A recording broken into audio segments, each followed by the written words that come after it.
John Paul Jones was born John Baldwin in Sidcup, Kent, in January 1946. His family was already filled with music. His father, Joe Baldwin, was a pianist and arranger for dance bands, and his mother often toured with him. Music was everywhere in the Baldwin household, and young John grew up listening, learning, and absorbing every sound. At 6 years old, John was already playing piano. Soon he added the organ, the recorder, and eventually the bass guitar to his arsenal. He had an ear for arrangement that many children lacked. He wasn't just playing, he was already thinking like a composer. By his teenage years, John was performing in church choirs and school bands, but he wasn't satisfied with just copying songs. He wanted to know how they were built. He studied harmonies, chord progressions, and the fine details that gave music its power. At 15, John's father advised him to learn the bass guitar, which was in demand in London's growing music scene. It was a life-changing decision. The bass would become his voice, though John would never abandon keyboards. In those years, John Paul Jones built his foundation of discipline and versatility. He wasn't the loudest personality, but his quiet focus made him stand out. Soon he would be working behind the scenes of British rock, shaping songs that would top the charts, long before the world knew his name. Before John Paul Jones became famous, he was already a professional. In the 1960s, London was alive with music. Rock and roll was exploding, and recording studios were busy day and night. Talented session musicians were in high demand, and John Paul Jones quickly became one of the most sought after. His ability to read sheet music, play multiple instruments, and adapt to any style made him invaluable. He played bass and arranged music for countless artists. Dusty Springfield, Shirley Bassey, Donovan, Jeff Beck. John worked with them all. He even played on records that people never knew he touched, quietly shaping the sound of British pop. Jones also worked as a musical director, writing string arrangements and orchestrating songs. For Donovan's Sunshine Superman, John's bass lines and arrangements gave the track its unique depth. He had the rare gift of making other artists sound better without drawing attention to himself. But there was a problem. As successful as he was, John began to feel trapped. Session work paid the bills, but it also kept him in the shadows. He wanted more than to be the invisible hand behind pop hits. By 1968, John Paul Jones was ready for a change. When his wife suggested he try joining a band instead of just arranging for others, he took the advice seriously. That one suggestion would change not only his life, but the history of rock and roll. Around the same time, another London musician was looking for something bigger. Jimmy Page, a guitar prodigy who had also done years of session work, was forming a new band. His group, the Yardbirds, had just collapsed, and Page wanted to start fresh with a harder, heavier sound. John Paul Jones already knew Jimmy Page. Both men had crossed paths in studios countless times. They shared mutual respect. Page admired Jones's musical knowledge, and Jones admired Page's guitar genius. When John's wife suggested he call Page to ask about the new band, Jones didn't hesitate. He asked Page if there was room for a bassist and keyboard player. Page agreed instantly. He knew Jones's skills would be invaluable. Soon the lineup came together. Jimmy Page on guitar, Robert Plant on vocals, John Bonham on drums, and John Paul Jones on bass and keys. They called themselves Led Zeppelin, a name given by The Who's drummer Keith Moon as a joke, but one that stuck. The chemistry between the four men was electric. Each brought something different. Plant's raw voice, Bonham's thunderous drumming, Page's fiery riffs, and Jones's musical foundation. Without Jones, the band might have been loud, but unstable. With him, they had balance. In 1968, the four musicians played together for the first time.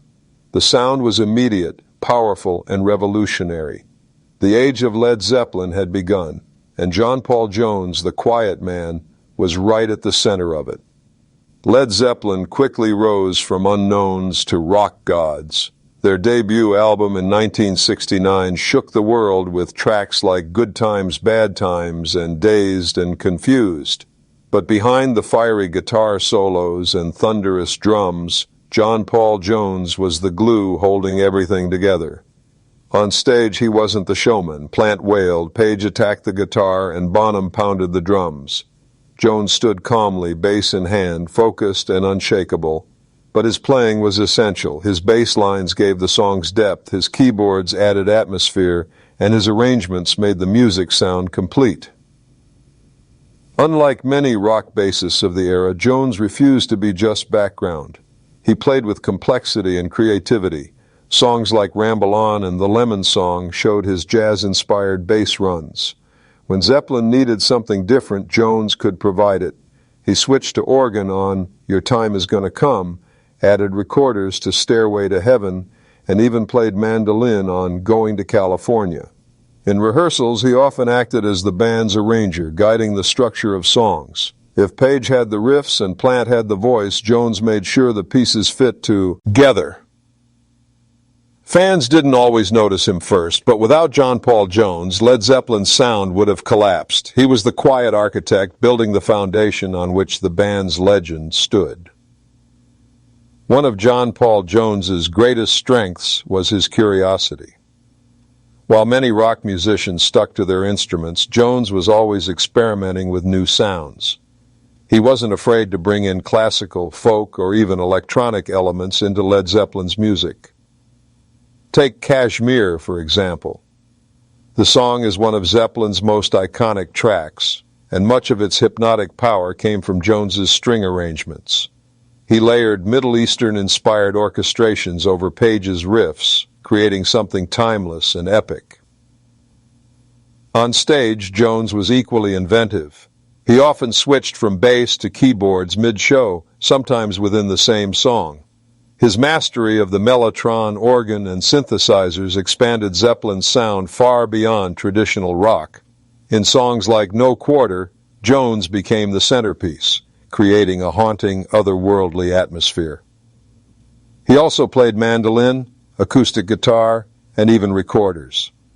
His versatility gave Zeppelin a flexibility few bands could match.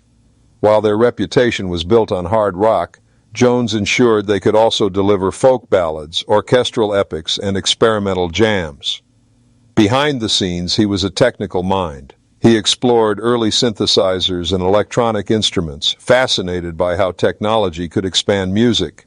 Many of Zeppelin's layered sounds came from Jones's studio experiments.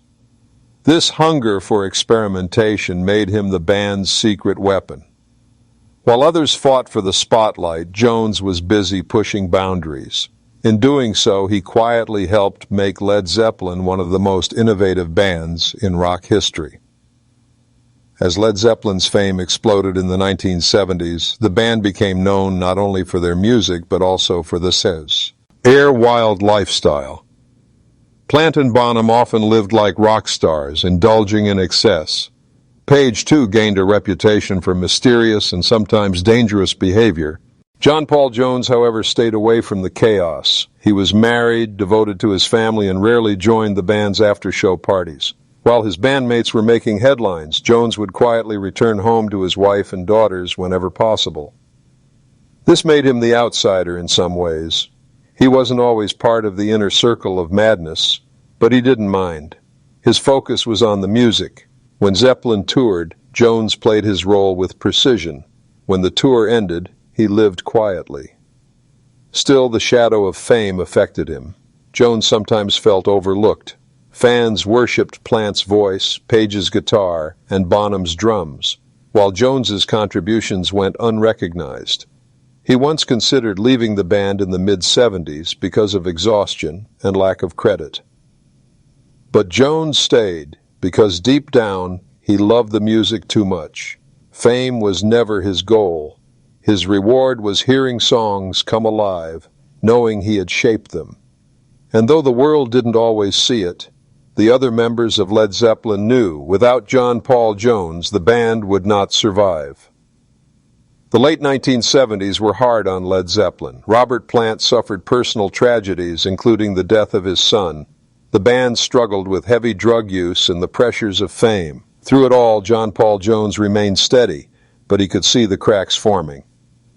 Then came September 25, 1980. Drummer John Bonham died after a night of heavy drinking. It was a devastating blow. Bonham wasn't just the drummer, he was the heartbeat of Zeppelin. Without him, the band felt broken.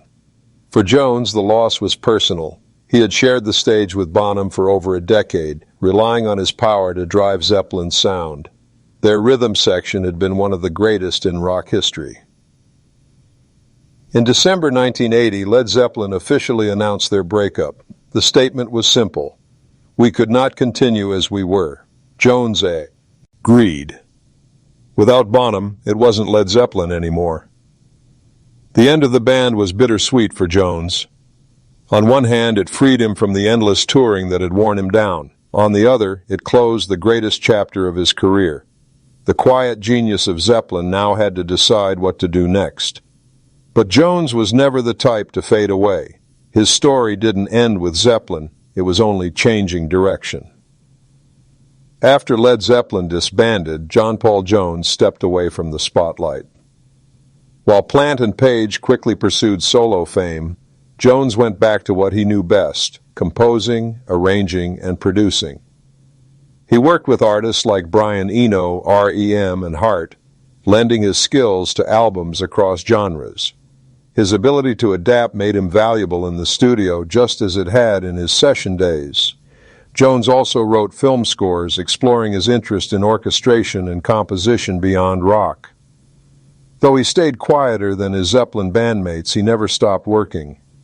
In the 1990s, Jones finally stepped into the solo spotlight, releasing his own albums. Records like Zuma and The Thunder Thief showcased his bass playing and experimental side. They proved that Jones wasn't just a background musician, he could lead when he wanted. He also reunited with Plant and Page for short projects, but he often felt left out when the two worked without him. Still, Jones kept his focus on the future. He collaborated with younger artists, always searching for fresh sounds. For Jones, life beyond Zeppelin was about freedom. He no longer carried the weight of the biggest band in the world. Instead, he followed his own curiosity, creating music on his own terms. In the 2000s, John Paul Jones showed once again that he could surprise the world. While many of his peers slowed down, Jones joined forces with Josh Homme of Queens of the Stone Age and Dave Grohl of Foo Fighters. Together they formed Them Crooked Vultures in 2009. The project stunned fans. At over 60 years old, Jones was rocking harder than musicians half his age. The band released one self-titled album filled with heavy riffs, experimental grooves, and Jones's signature touch. Songs like New Fang proved he was still innovative, still fearless. Playing with younger generations also showed how respected Jones had become. Grohl and Homme looked up to him as a legend, but Jones treated them as equals. He brought his experience without overshadowing the others. Beyond that, Jones collaborated with bluegrass star Alison Krauss, jazz musicians, and world music artists. His curiosity remained endless. He was never trapped by genre. If it was music, Jones wanted to explore it. Through all this, he earned recognition as one of the greatest multi-instrumentalists in rock history. Younger musicians saw him not just as the bassist from Led Zeppelin, but as a model of versatility and creativity. Today, John Paul Jones is celebrated as the quiet genius of Led Zeppelin. While his bandmates often lived in the spotlight, Jones worked in the shadows, yet his influence was enormous. Without his arrangements, Zeppelin would not have sounded as epic. Without his bass lines, the songs would not have had their depth. Without his versatility, they could not have stretched into folk, orchestral, and experimental territories. Jones proved that not all legends need to be loud. His legacy is one of balance, discipline over chaos, skill over showmanship, creativity over ego. For every wild moment in Zeppelin's story, Jones was the steady hand making sure the music never fell apart. Even now, musicians look up to him as an example of how far curiosity and dedication can take you. He never chased fame, yet it found him. He never demanded attention, yet his work shaped rock and roll forever. John Paul Jones may not have been the loudest voice in Led Zeppelin, but he was its backbone, its architect, its secret weapon. His story is proof that sometimes the quietest person in the room leaves the loudest mark on history.